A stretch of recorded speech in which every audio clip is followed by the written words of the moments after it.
Welcome to Southwest Bikes and Beers. This is my 1998 Honda Aero VT1100C3. Purchased early in 23 with just over 41,000 Ks on the clock. I'm new to cruisers and I'm no mechanic, so grab a beer and join me on this journey of maintaining and enjoying the ownership of an older bike. Please like, share and subscribe, and remember, the open road is always calling. Welcome back to Southwest Bikes and Beer, guys. Grab a beer, join me doing this. So what I'm doing today is I'm fixing the leak I have between the cylinders. There's a crossover tube there, and it has two O-rings, these clips that hold it from sliding back and forth.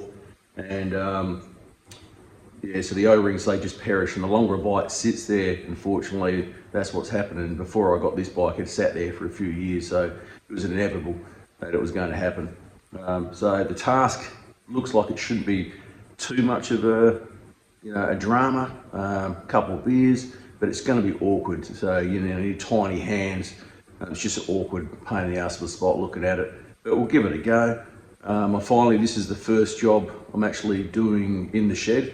Now it's set up, well, it's been built and we're slowly, getting there. So I'm pretty excited not to be under the patio baking. I've got a little bit of insulation in the roof on this shed, so it's nice. And yeah, not too bad. It's a hot day today. It's getting up about 38 and 38 degrees, so it should be a bloody stinker, but a few beers should go down all right, I reckon.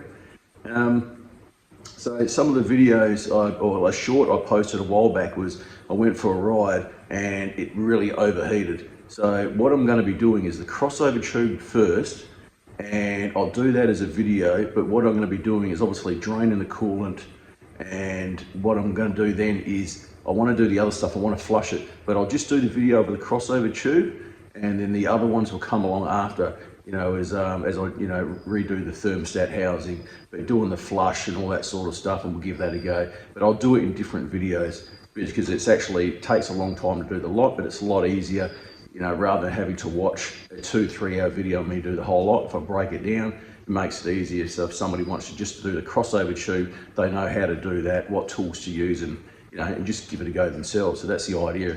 I'm not trying to put anyone out of business, but I live in a town that's nowhere near a city, so I can't go and take this bike in summer and go, there you go, mate, here's a wad full of cash, do this crossover tube. So it's the idea of just maintaining and looking after these bikes yourself, giving it a go. If you can't do it, get a professional to do it. And if I fuck it up, it's an O-ring, and then I can take it to someone. But it's about getting in there and giving it a go.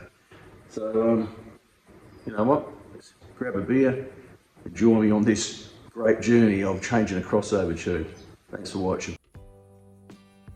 Going to need the O-rings for the crossover tube. That's the part number. I'm going to replace the clips. You can just see in there that holds the tube together. So that's the part number.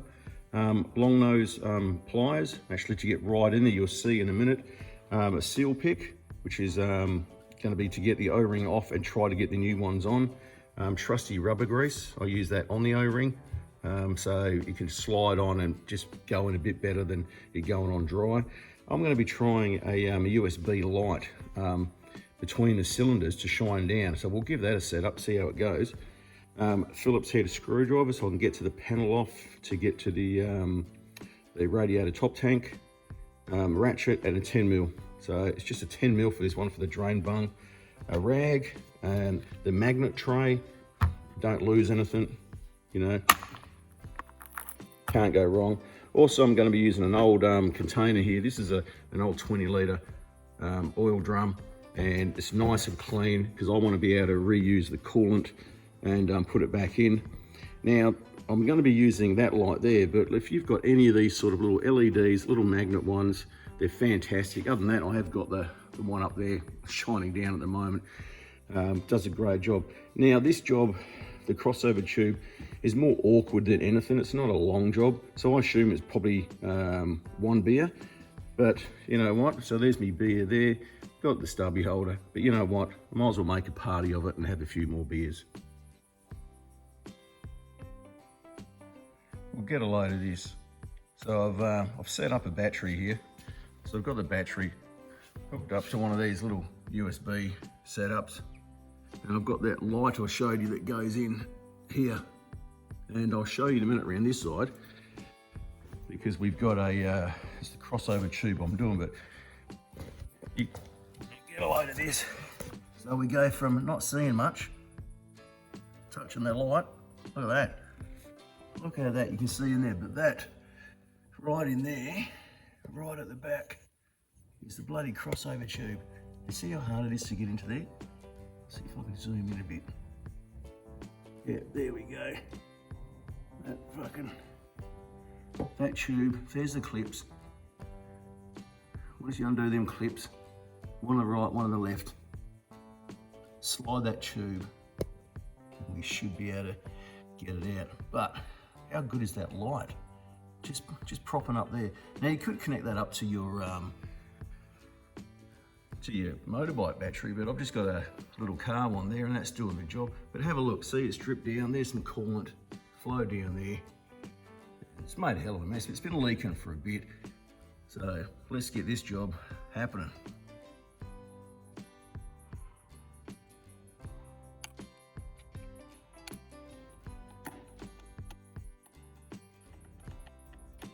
Now, if you're wondering what that noise is in the background, that's my chooks going for it. So hopefully I'll get a few eggs while I'm doing this for you.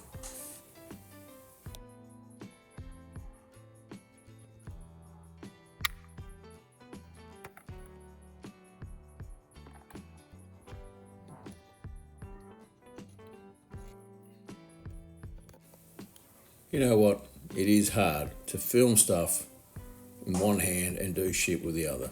But yeah, getting there. I must change it at one stage.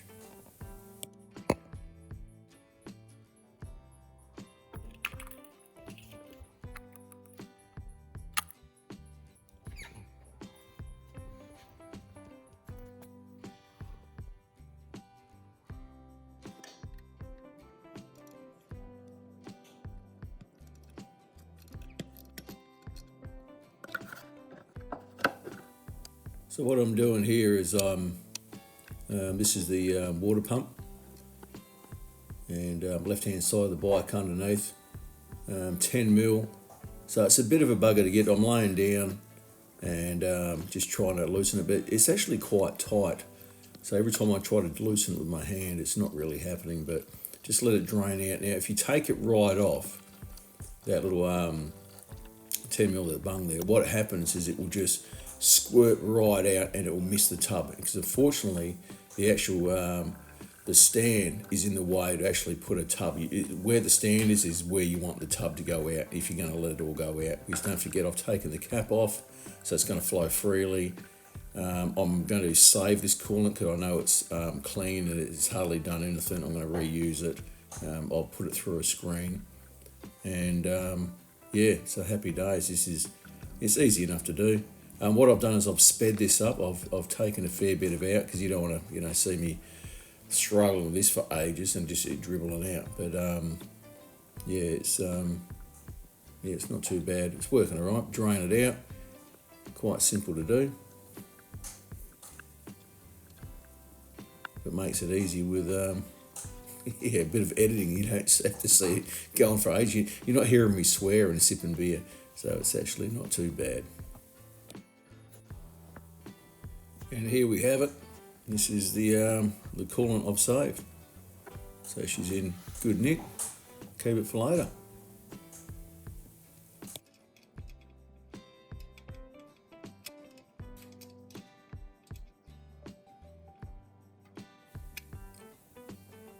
Now this is a crossover tube between the cylinders. I've got my long nose pliers here. I'm trying to get the, I've got the left hand clip off. The right hand clip, it's the way the cylinders are lined up, they're a bit of a bugger to get to. One is easy on one side and one is the other. So I'm coming around to the right hand side of the bike and I'm actually pulling this clip off, and that's how easy it is. Now, once they are taken out, you'll have a look and you'll see that it moves along. So I'm trying to actually slide it back to the rear cylinder. There's the O-ring exposed. It's not proud at all, so you can see it hasn't sealed up that great. And I'm struggling with it. It just, yeah, it doesn't want to go all the way back. Bit of mucky, bit of CRC, get a bit of lube on there. Lube is our friend in life. Use a seal pick. Now once again, I've sped this up. It's ×2 because it takes a while to do this, and it is boring as batshit to watch. You know, I've sat there and watched me do the whole thing, and it really is pain in the ass. So what I'm doing is just basically speed it up for you a little bit. I've taken a lot of stuff out because it just struggle a lot. But there's a lot of it I've left in because I want you to realise and enjoy the pain I've gone through to do this. It's such a simple job, but just through the area we have here, there's not a lot of room. So it's hard for you to really appreciate watching the video, but I've just got minute movements to get it off. Now that come off all right, beautiful, done. But yeah, I want you to enjoy my pain of putting it on because it's one of those things. Now you'll see videos where it just goes so swimmingly, goes so smooth, and that's not life. You know, it's not always like that. We don't have all the right tools. We're just doing the best we can, and you know, this is what happens. So I'm just rotating that, giving it a bit of a clean, because you want it as clean as you can for the O-ring to go back on. And also, because at the moment what I'm doing is I'm sliding that back into the rear cylinder. If you have a look, now you can see where the O-ring goes, where the clip goes, in those grooves. I'm just going to slide it along. It was a bit of a bug before, a bit of mookie there, where that clip was, or the gap was. And now you can see there's a gap there. Now I need to pry that a little bit more. Now if you do use a screwdriver, like I am, just gentle. It's just moving along. If there's resistance, stop, use the pliers. And you don't want to be damaging any of your fins on your cylinder. And here we go. Now, my biggest fear is that O-ring going inside the head in the cylinder. I'll be in tears. But there we go. Not too shabby. I need to clean this up a bit. So this is brake clean, little parts cleaner. So it just dries very, very quickly. So I'm just cleaning it. It just cleans all that crap off. Do this side.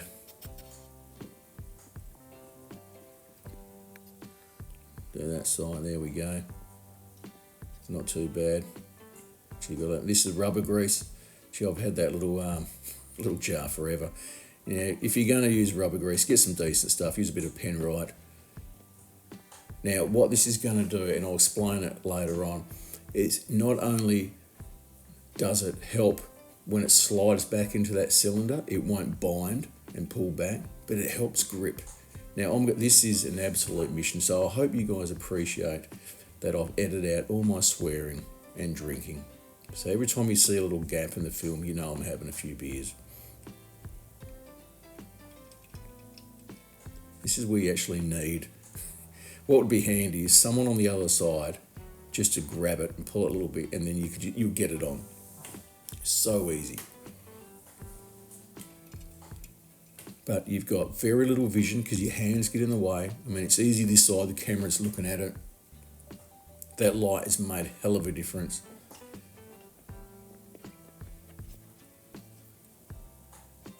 Just trying to drag it over and I can understand you guys are looking at, it's there, just pull it, all you got to do is stretch it over here, pull it over that bit. It is, as soon as you put your hand anywhere near it, your hand is blocking your vision. It really is one hell of a struggle to do this. But, you know what, you imagine the hourly rate for this job at a workshop. Guarantee, that O-ring, which I paid, I don't know, about $4 for, you're paying, $20, $30 for, and the hourly rate, mate, we're going to have to do this and that and blah, blah, blah, blah. It's going to cost you a fortune. So the basic sort of jobs, if you can do this under your patio, in your bedroom, in the shed, wherever you want to put the bike, you're saving yourself a fortune. And you know what? You're getting to know your bike. And that's what this is all about. It's getting to know, for fuck's sake, you see the frustration. And this is why I want you to watch this bit. I didn't take too much out, but just to feel the pain I'm going through. But at the end, it all works out.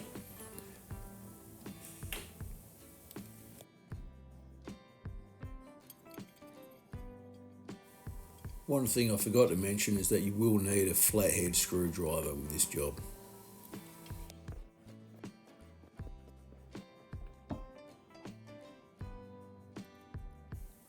I feel like this is musical chairs. I'm going back, forth, back, forth, back, forth. But this is what happens. Very little vision. She'll be right.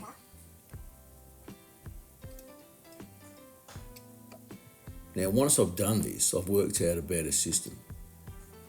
So, where the clip was, if I'd put the O-ring on trying to get on that, the inner one, it would actually go on better, but I'm just trying to flick it onto the one where it goes. But you'll see how it will go on very shortly. And it's by fluke, absolute bloody fluke, that it goes onto that bit.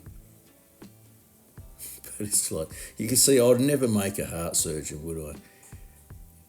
They don't allow drinking in those sort of areas, so that definitely wouldn't bloody help. But yeah, I don't have the hands for heart surgery. But here we go. See how that's gone on to where the clip would go? And I'm like, hell yeah. And you guys are like, no, yeah, just flick it over that bit. But basically what you guys are seeing is what I see on the other side. So I need to get that, that seal pick and just flicker over. Here we go. Done. There we go.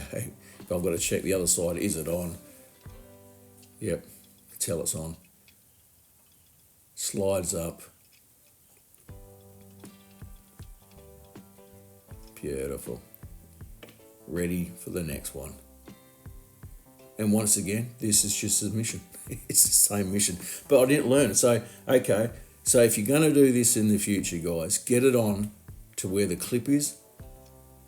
Holes it there and then try that. But I didn't take note of that first time around. But that is the way to do it. Now, I've actually seen people do this with other, tutorials with, using bloody dental floss and things like that. So there must be lots of different ways, but whatever works for you. If you've got someone else who can actually help you on one side, will make a hell of a difference. But there we go. Nice and easy. Now let's get that back into the front cylinder.